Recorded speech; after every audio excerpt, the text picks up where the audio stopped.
Hey guys, welcome back. This is part 2 of my Patchbay video. Today I'm going to show you how I have my Patchbay set up and the kind of patches that I make on a daily basis.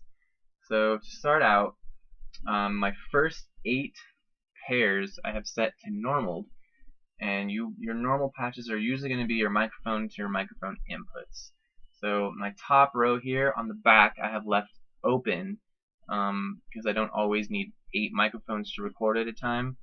So depending on the number of microphones I need, I can just plug in the microphones that I need for that particular thing. And then on the bottom, I have the 8 inputs feeding the inputs to my interface, which has 8 microphone preamps on it. So let's start out by plugging a microphone with a adapter to TRS into channel 1. So since this is a normal patch point, this microphone output is feeding the input of my interface. We'll turn up channel 1.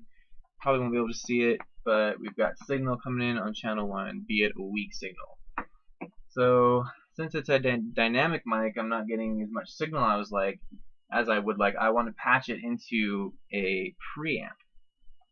So let's take some patch cables here, and this, since the top row are outputs, bottom inputs, we're going to take the output of this microphone. What I've just done by patching into the output of 1 is I've broken the path here, since it's a normal connection. There's no longer any signal reaching my interface. The signal from the mic is now dying at the end of this patch cord. So if I don't have this plugged in anything, it's a dead patch, since signal isn't going anywhere. But I want to get it to the input of a preamp. So my through connections are my 8 over here, and on 15 is channel 1 of my preamp.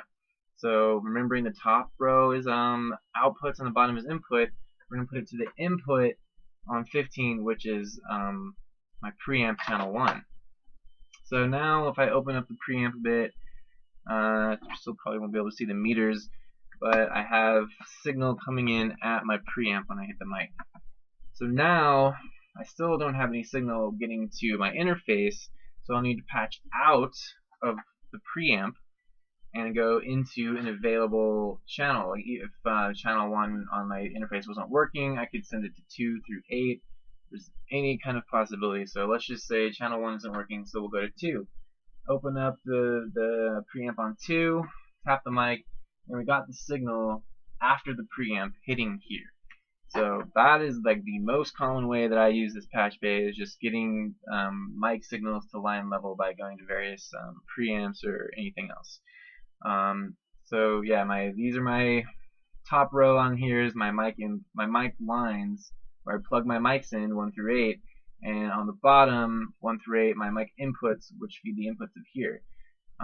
Starting on 15 and going to 22, those are my through inputs, which is where I have my outboard gear hooked up. So 15 and 16, I have the inputs and outputs, both channel 1 and channel 2 of this preamp. And then on 17 and 18, I have 2 channels of my mixer hooked up that I can patch microphones or signals into there in case I want to use the EQ on the mixer or the onboard effects. So that's how I have those set up, and then I have 4 more that I left empty because I'm planning on getting some compressors and some stuff later. So that's just room for expansion.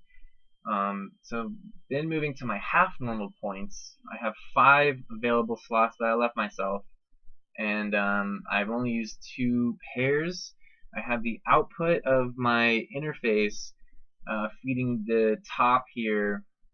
So that's the signal coming out of Pro Tools basically, and then that's feeding the mixer again.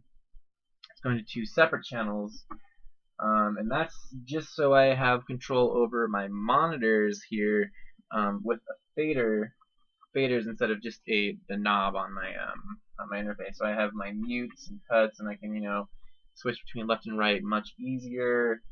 So yeah, that's just kind of a preference thing. I don't use those patch points that much, but I have access to them if ever I did. So really it's just all about convenience.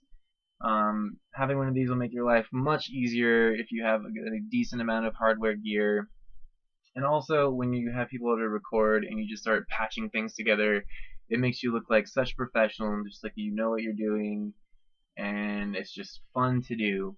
So I hope this was all very helpful. If you haven't yet, be sure to check part 1 about kind of what patch bays are, and thanks for stopping by.